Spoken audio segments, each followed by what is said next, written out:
Phyllis Hyman warned us about Clive Davis before her tragic passing. But here's the truth. Phyllis wasn't just trying to protect herself, she was trying to protect others in the music industry, including Whitney Houston. However, the events surrounding Phyllis's death raised many questions, and somehow all suspicions seemed to point toward Clive Davis, who she had worked with for nearly a decade. But what really happened to Phyllis Hyman? And why was Clive Davis linked to these rumors? Well, grab a snack and let's dive into the details.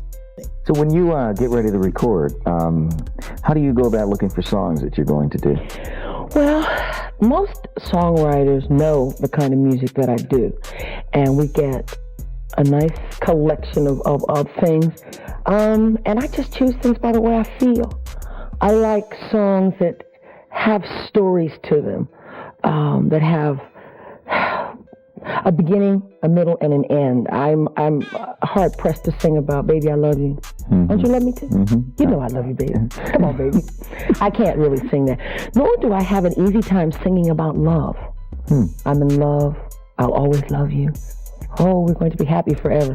I have a difficult time with that kind of word because that's not true. It's a lie. It's not true for me. So I don't really like to sing about that very much, although there are a couple songs from the album. There's one tune called "I Found Love." When I looked into your eyes, there it was. That is such a lie. That is such a lie. For so many years, and you are an artist. I mean, you sing. Can you say this on the air? Pisses me off. I think you can. It makes me big time angry. You just said it. It makes me big time angry because of the fact that I have spent so many years developing this talent and working very hard at it. And then I realize sometimes some parts of the industry, they're only interested in quick results, instant results. They get these artists, and these artists are thrown away afterwards. They think they're on the road to their big break. You hear from them this year, you don't hear from them anymore. That's very true. They're being used and they're being discarded. Now, I've been in this industry since '76 making records. And I have gotten real strong because I have been depressed for many years because I only bring out a record every 5 years, due, unfortunately, to politics in this business. Being with Kenny Gamble's been a joy because he has been very supportive of me. And I'm grateful, even though it doesn't pay the bills. You know, I'm able to work on the road and do things with Lonnie and Grover because people believe in me, but it's taken its toll on me because I've been real depressed. I won't deny that. You asked before Phyllis Hyman's tragic passing. Rumors spread about her strained relationship with Clive Davis.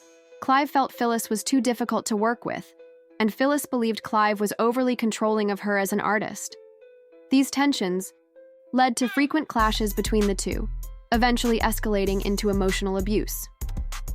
Clive started disregarding Phyllis's music entirely, but Phyllis wasn't the type to stay quiet. She confronted Clive, but he dismissed her concerns, leading Phyllis to lash out and call him a plantation owner. That statement must have stung, as Clive was known for trying to hide his actions. Phyllis was considered one of the most promising performers of her era.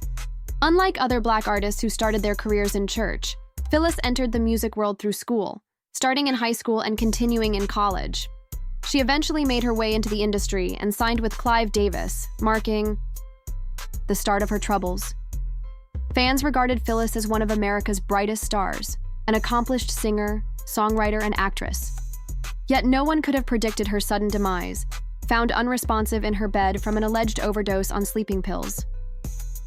Her death on June 30th, 1995, just days before her birthday, and a performance at the Apollo Theater, left fans in shock and questioning the circumstances. The coroner's report didn't add up, leading many to believe something was wrong, especially given the parallels to Whitney Houston's own passing. Born on July 6, 1949, in Philadelphia, Phyllis was the eldest of 7 children. Her father, a World War II veteran, and her mother, a nightclub waitress, weren't wealthy. Phyllis and her siblings grew up in St. Clair Village in Pittsburgh, where her musical talents went largely unnoticed by her parents. After leaving Pittsburgh, she pursued music education at a music school. At 22, Phyllis joined the group New Direction, and after the band disbanded, she joined Hondo Beat. Phyllis was also interested in acting and modeling, which later caused a rift with Clive Davis. But she didn't let that stop her. Phyllis made her acting debut in Lenny in 1974, and by 1975 she was signed to Roadshow Records. Prior to that, She led a band called Phyllis Hyman and the PH Factor. After moving to New York City, Phyllis worked as a background vocalist and performed in clubs. In 1975, Norman Connors offered her a spot as the female vocalist on his album You Are My Starship, which marked the beginning of her career's rise. The song was a hit, propelling Phyllis, Norman Connors, and Michael Henderson into the spotlight. Phyllis also worked with Pharoah Sanders and the Fatback Band and began recording her solo album Phyllis Hyman in 1977. Phyllis enjoyed her time at Buddha Records, as it allowed her creative control. But when Arista Records acquired Buddha, Phyllis was transferred to Clive Davis's label.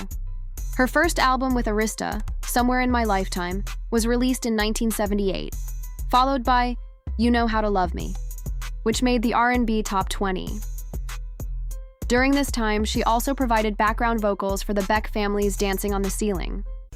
Phyllis was known for her emotionally charged songs, which reflected her personal struggles. She once explained why she didn't sing romantic songs like Marvin Gaye or Barry White, because she had never experienced love that way. In 1970, Phyllis married her manager, Larry Alexander, but they divorced due to differing life goals. Larry wanted children, but Phyllis, having already been the eldest of 7, wasn't ready for motherhood. The pressures of acting as a mother figure for her siblings left her uninterested in having her own children. Meanwhile, Phyllis faced growing issues with Clive Davis. Though Clive saw her talent and wanted to make her a star, their visions for her career clashed. He pushed for changes to her image and music, but Phyllis, a strong-willed woman, resisted. Clive labeled her an angry black woman, difficult to work with. Tensions rose when Clive insisted she focus solely on music, while Phyllis had an interest in acting. She went on to star in Sophisticated Ladies, earning a Theatre World Award and a Tony nomination. Clive also wanted Phyllis to change her appearance, urging her to ditch her iconic hats, dye her hair blonde, and adopt a more mainstream look. Phyllis rejected these demands, which fueled her depression. She turned to drugs as an escape, a pattern she had learned from her father, who used substances to cope with his own struggles. After her divorce from Larry, Phyllis became more guarded and focused on her career, though she spoke about her loneliness in interviews. Phyllis's emotional struggles, her turbulent relationship with Clive Davis, and her ongoing battle with her own mental health painted a tragic picture of her final years. Well, it's very lonely. Being a woman in this industry, in my opinion, is extremely lonely. It's rare that you have men hanging around backstage and at parties and at places where you might be the same way you have women around the men. I haven't even figured that out yet. I'm going to do a survey and ask the girls, why can they come out and be so aggressive with men, with the male performers, and yet the males don't act that way? There is no such thing as a male groupie. I mean, at least not one I would date. So that makes it pretty tough. Phyllis went on to say, I do have many, many things, but I don't have a romantic personal life. Phyllis Hyman's career was marred by conflict with her mentor, Clive Davis, whose tight control over her image and music created significant tension. Hyman, an artist known for her fierce independence, was unhappy with Davis's constant demands, particularly his push to change her image and cater to commercial interests. As their relationship soured, Davis allegedly undermined Hyman's career, withholding promotion for her albums while giving more attention to other female artists like Angela Bofill and Whitney Houston. Despite finding notable success, including a #1 hit and a successful acting role, Phyllis's mental health deteriorated under the weight of these ongoing personal and professional battles. She was vocal about her dissatisfaction with Clive Davis, claiming he terrorized her and attempted to sabotage her career. Her struggles with depression and loneliness, paired with a troubled past and multiple failed relationships, only deepened her sense of isolation. Tragically, in 1995, Phyllis was found unresponsive in her apartment, with a note suggesting she had taken her own life. While her passing was officially ruled a suicide, the circumstances surrounding it raised doubts, especially considering the emotional and professional turmoil she had endured. Some fans speculated that Clive Davis's treatment of her could have contributed to her untimely death. Despite these difficulties, Phyllis Hyman's legacy endures as one of the most talented and tragically misunderstood artists of her generation.